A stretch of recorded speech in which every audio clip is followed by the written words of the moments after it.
Have you ever eaten what seemed like a perfectly healthy meal, only to end up feeling bloated, gassy, or dealing with stomach pain a short time later? If that sounds familiar, you're not alone. Millions of people experience digestive issues every day, and one possible reason could be certain types of carbohydrates hiding in everyday foods. Today, we're going to explain the low FODMAP diet in the simplest way possible.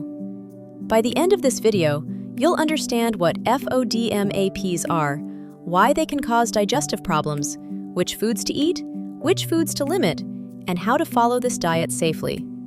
Let's get started. First, what does FODMAP actually mean? The word FODMAP is an acronym. It stands for fermentable oligosaccharides, disaccharides, monosaccharides, and polyols. That sounds complicated, but don't worry.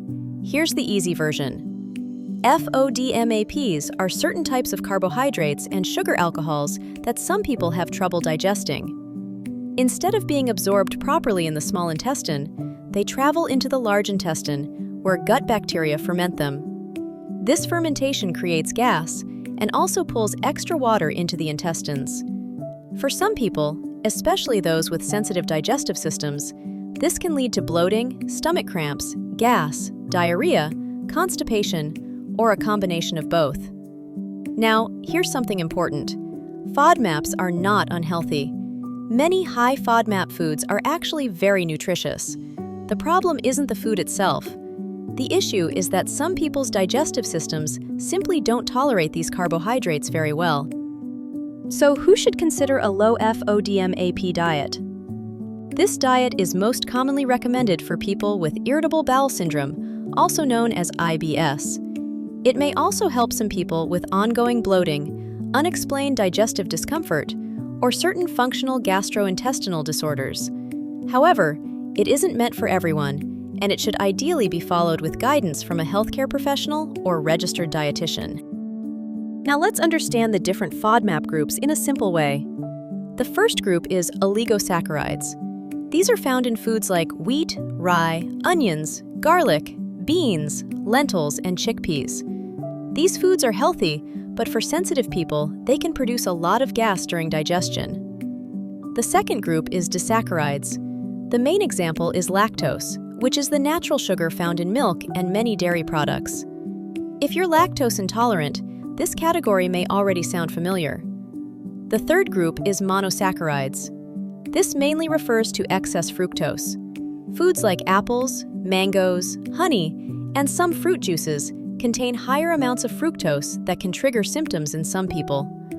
The fourth group is polyols. These are sugar alcohols found naturally in fruits like peaches, cherries, plums, and also added to many sugar-free gums, candies, and diet products. Now let's look at what you can actually eat. The good news is there are still plenty of delicious foods available on a low FODMAP diet. For fruits, you can usually enjoy bananas, oranges, grapes, strawberries, blueberries, kiwis, and pineapple in appropriate portions. For vegetables, good options include carrots, cucumbers, spinach, tomatoes, bell peppers, zucchini, lettuce, and potatoes. For protein, choose eggs, chicken, turkey, fish, beef, tofu, and most plain meats because proteins naturally contain very little or no FODMAPs. For grains, rice, oats, quinoa, gluten-free bread, and corn products are generally well tolerated. For dairy alternatives, lactose-free milk, almond milk, and some hard cheeses may be suitable depending on the product. Now let's talk about foods that are commonly limited during the elimination phase. Garlic and onions are among the biggest triggers for many people. Other foods that may need to be reduced include apples, pears, watermelon, mangoes, cauliflower, mushrooms, beans, lentils, regular milk, yogurt, soft cheeses, honey, wheat-based bread, and sugar-free products containing sorbitol, mannitol, xylitol, or maltitol. Remember, this doesn't mean you'll never eat these foods again.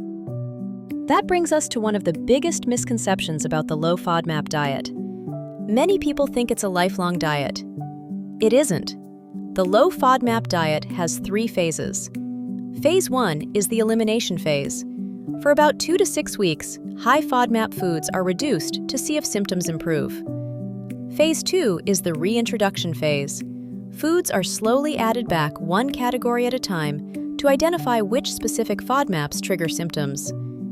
Phase 3 is personalization. Once you know your personal triggers, you create a long-term diet that only limits the foods you actually react to. This means most people eventually eat a much wider variety of foods than they did during the elimination phase. Here are a few helpful tips if you're starting. Read food labels carefully because ingredients like onion powder and garlic powder are surprisingly common. Keep a food and symptom diary to identify patterns. Don't eliminate more foods than necessary. Focus on balanced meals with enough protein, healthy fats, fiber, and fluids. And remember that stress, sleep, and physical activity can also affect digestive symptoms, so healthy lifestyle habits matter too. Now let's answer a few common questions. Can you lose weight on a low FODMAP diet? Some people do, but weight loss is not the goal. The main purpose is symptom relief. Is the low FODMAP diet gluten-free? Not necessarily. Some gluten-containing foods are high in FODMAPs, but gluten itself is not the problem for most people following this diet. Can children follow a low FODMAP diet?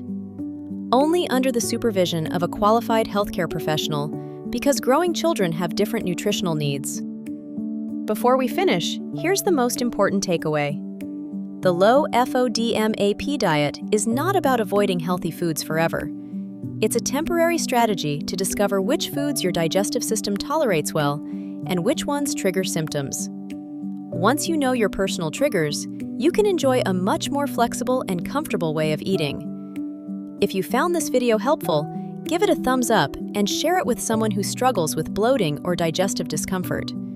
Don't forget to subscribe to ETHEREALDIGISTUDIO for more easy-to-understand nutrition guides, healthy food lists, and wellness tips.